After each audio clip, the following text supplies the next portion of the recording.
Alright, so for today's notes, we're going to start working on sketching the graphs of some functions. So up here what we have is this looks like a whole big bunch of googly-gook, which it kind of is, but it's telling you polynomial functions take the form of this, where the largest exponent is first,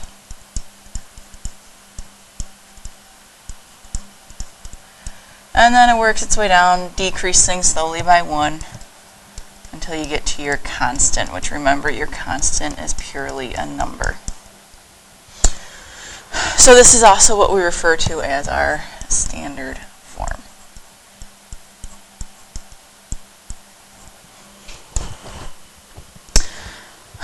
So a couple other things to keep in mind. Your degree, which is always your highest power. That's a very important thing when it comes to our graphs. And we're going to be looking a lot at your leading coefficient, that's just the coefficient of your first term. Pretty much we're going to be dealing with, is it positive or is it negative, because that kind of affects our graph a lot. And those two things, your degree and your leading exponent, helps us to determine our end behaviors for our polynomials. So we basically have 4 general shapes for our polynomials. If they are an even degree, like 2, 4, 6, so on and so forth, the end behaviors are going to go in the same direction. They're either going to both go up, if your leading coefficient is positive, or they're going to both go down, and that's if your leading coefficient is negative.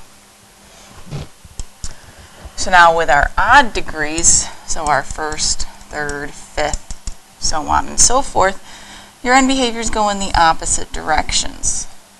Left side down, right side up again for your positive leading coefficient. And then it switches left side up, right side down with your negative leading coefficients. So you just have to keep that in mind. Even degrees, they go in the same direction. Odd degrees, they go in different directions. And the directions are determined by our leading coefficient. So thinking back to 9th grade, our 9th grade notation, like for example, if we had this first picture here, would be that left side up, right side up. It was nice, it was easy, everybody liked it. We can't keep that same notation though. So again, looking at this first picture, the way we would write this notation is as x approaches infinity, which that is just fancy talk for your right side. It's talking about this side over here where x is the positive numbers going towards positive infinity. So as x approaches infinity, the function also approaches infinity. So that's saying that our function is going up. It's an increasing function going towards positive infinity. For the other side, as x approaches negative infinity, so this is just funky talk or special talk for our left side. So as x approaches negative infinity, the function approaches infinity. So that's why you're saying a left side is going up. So, let's take a look at some examples here. So our first example, we have a degree of 3. That's my largest exponent there. The leading coefficient is a -1. So if we take a look at our little chart up here, this side was our odd degree. Negative coefficient means as x approaches infinity, our right side, that means the function approaches negative infinity. So that means the right side is going down. For the other one, as x approaches negative infinity, the function is going up. Now it doesn't matter which order you do that in. You could do the left side first and then your right side. There's no specific way it has to go. So for our next one, our degree is 4, which means we have an even degree, so it's going to be going in the same directions, either both up or both down. Our leading coefficient here would be a 1/3. You would take all these numbers around your x to the 4th, so it's a positive 1/3. So since it's positive, that means our end behaviors are both going to be going up. So So as the right side, so as it approaches positive infinity, the function approaches positive infinity, and the left side also approaches positive infinity. So let's take a look at our next example. Now this one's a little bit different because these are in factored form. So to find your degrees, it's a little trickier. What you have to do is you have to add your exponents together. So we have a 3, a 1, and a 2. So if I add those up, our degree here would be a 6. Because if you multiplied all of that out, which we're not going to actually sit here and do, it would end up being an x to the 6th power out in front. So then, to get our leading coefficient, I'm going to reduce or shorten that down to LC. You got to look at your leading coefficients in here. We'd have a 1, and a 2. Those are all positive, so our leading coefficient would be positive. It doesn't really matter what the number would be. All that matters is that it's going to be a positive leading coefficient. So it's an even degree, positive leading coefficient, so end behaviors are both going to be going up. So the right side's going up as x approaches negative infinity.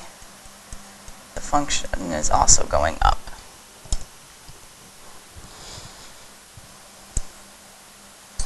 Alright, so let's take a look at the next one. We're going to do degree first, and our leading coefficient. So our degree, again, we have a 3, a 1, and a 2, so we have a degree of 6. So, however, though, for our leading coefficient, this would be a negative 1 to the 3rd power, so that still would be a negative 1, because if you think about it, negative 1 times negative 1 times negative 1 would still be negative. And then it would be times a 2, and then here it would be times a positive 1 because this one is squared, so that one would turn positive. So overall, our leading coefficient would end up being negative. You have to pay attention to your degrees for those ones.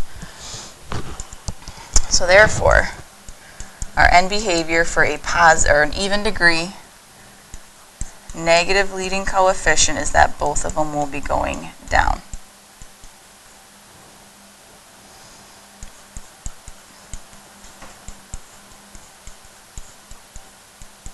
So right side down, left side down.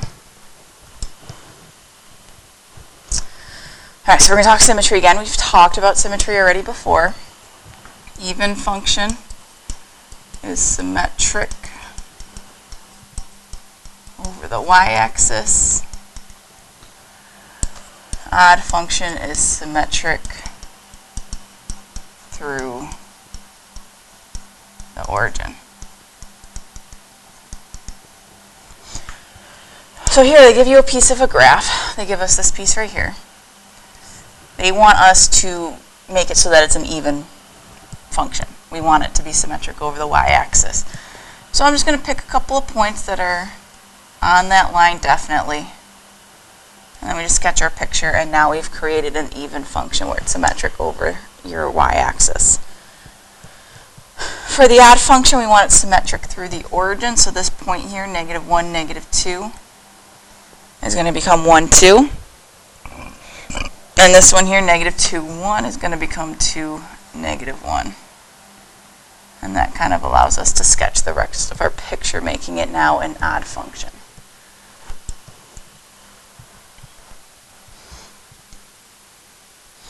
So next part says, using your calculator, sketch the graph of each function and determine if it's even, odd, or neither. Alright, so let's take a look here. We got 3x to the 3rd minus 5x. 3x to the 3rd minus 5x. And let's take a look at our graph. Alright, so this one goes through the origin. We got a max. We got a min here. Alright, so let's sketch that. Remember, a sketch means that it doesn't have to be 100% accurate. So with this one, the graph on our calculator is a little bit better, but you can tell this one is an odd function. It has symmetry through the origin. So let's take a look at our next one here. Absolute value of 3x minus 5.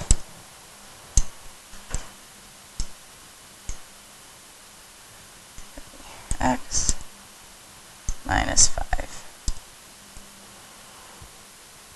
There you go. There's our beautiful absolute value picture, which is about here. So this one would be even because it's symmetric over your y-axis there. Our next one is 2x to the 5th minus 3.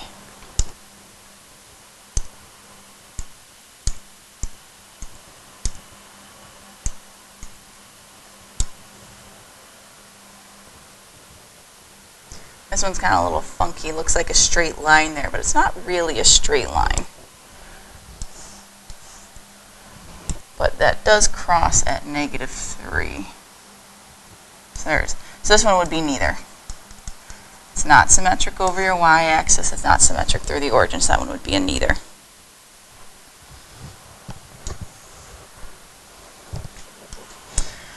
Alright, so the real zeros of a polynomial function, and the reason why we call them real is because, remember, you can have some imaginary ones. But we're going to go through on how to find purely the real ones. So you're given, again, here's that funky little formula of everything. It's telling you that a polynomial function has n zeros or roots. So if we take a look at where the n is, that's your largest exponent, so that is your degree. So basically whatever your degree is, that's how many zeros or roots you're going to have. Some of them are real. Some of them might be imaginary. But real zeros and roots are actual x-intercepts. So you have to remember, we can't call the imaginary ones x-intercepts because if you have an imaginary root, it doesn't actually touch the x-axis, therefore it can't be an x-intercept. So if x equals a is a 0, then f of a equals 0. This goes back to our remainder theorem.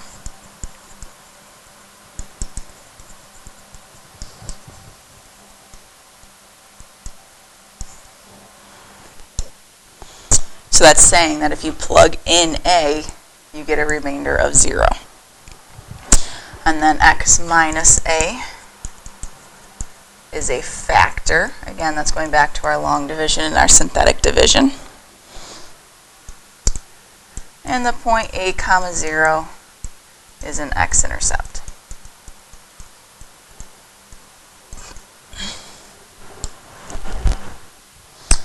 So the graph has at most n minus 1 turning points. So if you take your degree, subtract 1, that's going to equal your turning points, maxes or mins. So for example, let's say we have a degree of 3. So 3 minus 1 means it could have, at most, 2 turning points. So the graph could kind of look like this. If you have 1 turning point, 2 turning points. So whatever the degree is minus 1, those are how many turning points you have. So finding the zeros of a polynomial is one of the most important problems in algebra. We will find them by factoring or synthetic division or quadratic formula or just by graphing them. So let's take a look here. Lots of different things for us to answer. First off, they want to know what is the end behavior. So this is going back to our first page. We have a degree of 3, so that makes it an odd function. Our leading coefficient is positive, so that means our right side will be going up. So as x approaches infinity, which is our right side, the function also approaches infinity.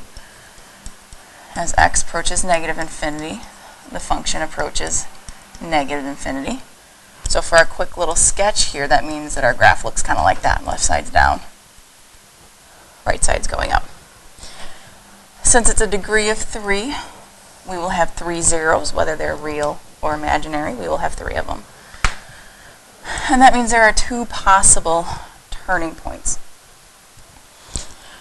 So, solving for our zeros, I look here, I can tell I have a GCF factor. And then I have a trinomial factor after that, so I'm going to factor that one. So we set each of these equal to 0.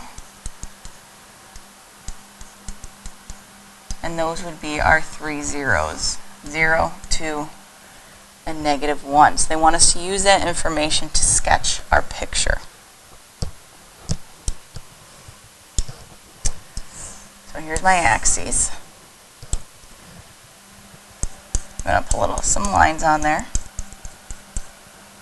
So we have a root at 0, 2, and -1. Now, as far as what exactly your max and your mins are going to be, we don't need to know that. It's a sketch. So remember, it doesn't mean it has to be 100% accurate. We just know the left side needs to be going down. So since this is the furthest root to the left, that needs to be going down. So I'm going to come up, go through that one, and end with my right side going up, which was our other end behavior up there, is that the right side had to be going up. And that's our sketch. So if we type this in, x cubed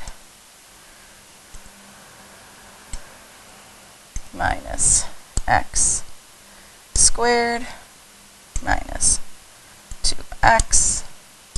Take a look at our picture. We were pretty accurate with our graph there, actually. It looks almost the same. Maybe our max and min are a little bit higher and lower, but it's the same thing.